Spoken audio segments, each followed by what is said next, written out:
안녕하세요. 데일리머니입니다. 미국의 최근 소비자 물가지수인 CPI와 생산자 물가지수 PPI 등 경제 지표들이 인플레이션 우려를 해소하는 방향으로 다행히 계속 잘 나오고 있는 중입니다. 그래서 최근 있었던 FOMC 회의에서 기준 금리의 동결이 결정되긴 했지만요. 오는 9월 첫 금리 인하 가능성이 훨씬 높아져 가고 있습니다. 이미 유럽뿐 아니라 스위스, 스웨덴, 캐나다 등 세계 곳곳이 각자 도생으로 기준 금리를 낮추고 있습니다.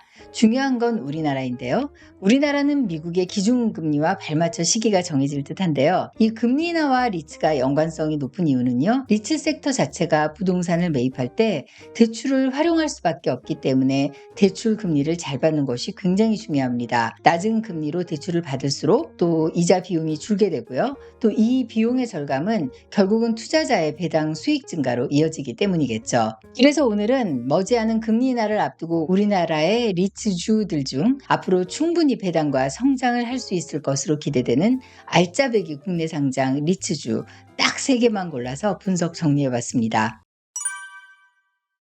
저는 보통 주식 개별 종목보다는 엄선된 구성 종목으로 이뤄진 ETF들에 투자하고 여러분들께도 추천을 하는 편인데요. 하지만 솔직히 리츠는 예외입니다. 리츠 ETF도 물론 좋지만요. 리츠주의 개별 투자도 장점이 많기 때문입니다. 무엇보다 현재로서 가장 큰 장점은 리츠주의 세제 혜택이 리츠 ETF보다 더 뛰어나다는 것입니다. 리츠주와 리츠 ETF에 투자할 경우 공통되는 세제 혜택은요. 리츠주와 리츠 ETF 모두 해당 소득에 대해 3년 이상 보유했을 경우 원금 5천만 원까지 9.9% 분리과세입니다. 하지만 매매 차익에 대한 세금은 리츠주는 국내주에 포함되기 때문에 비과세이고 리츠 ETF는 9.9%의 분리과세를 내야 합니다. 리츠 섹터만큼은 단일 종목 투자도 괜찮다고 생각하는 두 번째 이유는요. 어차피 국내 상장된 리츠주 종류가 불과 23개밖에 안 되기 때문에 이들을 가지고 ETF를 구성해도 어차피 우량한 리츠들로 이루어진 구성 종목이니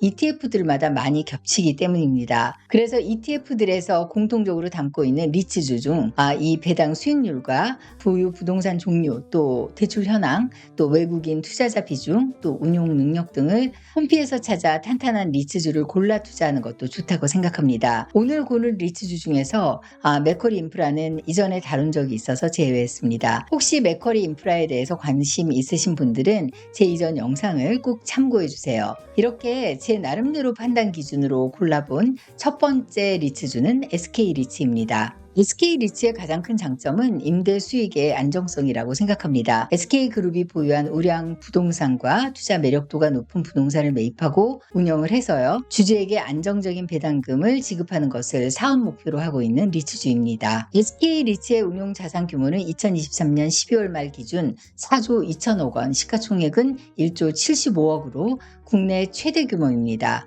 지난해 배당률은 주가 5,000원 기준 연 6.28%이고요. 3월, 6월, 9월, 12월에 분기 배당을 실시합니다. 공실률은 0%이고 더구나 SK리츠가 투자한 부동산에 SK하이닉스, SK에너지 등 SK 계열사 대부분이 임차인으로 들어가 있는 정말 리츠주로서는 가장 이성적인 선순환 구조입니다. SK리츠는 현재 SK그룹 통합사옥으로 사용되고 있는 서린빌딩, 또 SK그린캠퍼스 사옥인 종로타워, 그리고 SK하이닉스 R&D 핵심 허브인 분당 사옥으로 사용되고 있는 유타워 등 오피스 자산이 SK리츠의 55%를 구성하고 있습니다. SK에너지가 운영 중인 토지가치가 우수한 입지에 직영 주유소 114개를 보유하고 있는데 이 중에 48%가 서울과 수도권에 위치하고 있습니다. 또 반도체 생산에 반드시 있어야 하는 것이 수처리 센터인데요. SK리츠가 보유 중인 이천 캠퍼스의 수처리 센터 5개 동을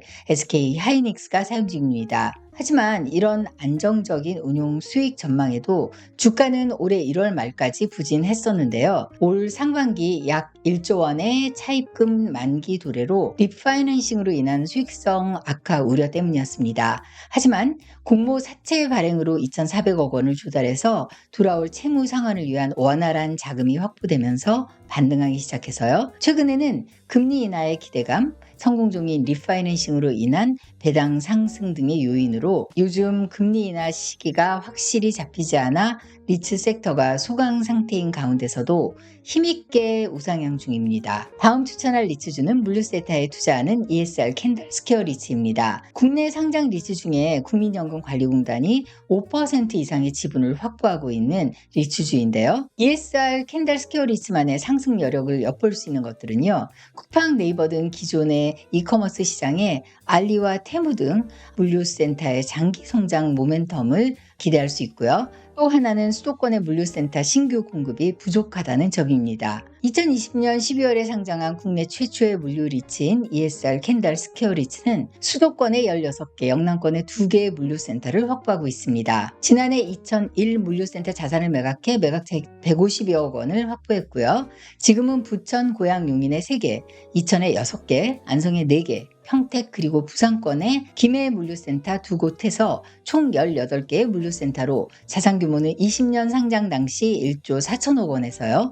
23년 말 기준 2조 8천억 원으로 2배로 늘었습니다. 2001 물류센터 150여억 원 매각 차익과 임차 재계약 성공으로 총 임대 매출 4% 성장이 예상이 되고요. 지난해 말에 리파이낸싱을 보호적인 조건으로 완료해서 ESR 캔들 스퀘어 리츠의 DPS 주당 배당금 가이던스는 지난해보다 상승한 연 274원인데요. 연 2회 반기 배당을 실시합니다. NH투자증권은 최근에 기업 분석 보고서에서 ESR 캔들 스퀘어 리츠의 목표 주가를 5,200원에서 6,500원으로 크게 상향 조정하고 매수 의견을 유지했습니다. 그 근거로 알리익스프레스, 테무 등 시커머스 업체들의 물류센터 확보 노력이 올해 하반기 이후에 본격화될 것으로 예상되어 물류센터의 수요가 크게 증가하는 데다가 물류센터의 신규 공급 물량은 2025년 이후에 급감하기 때문에 특히 수도권, 동남권에 많은 물류센터 자산을 보유하고 있는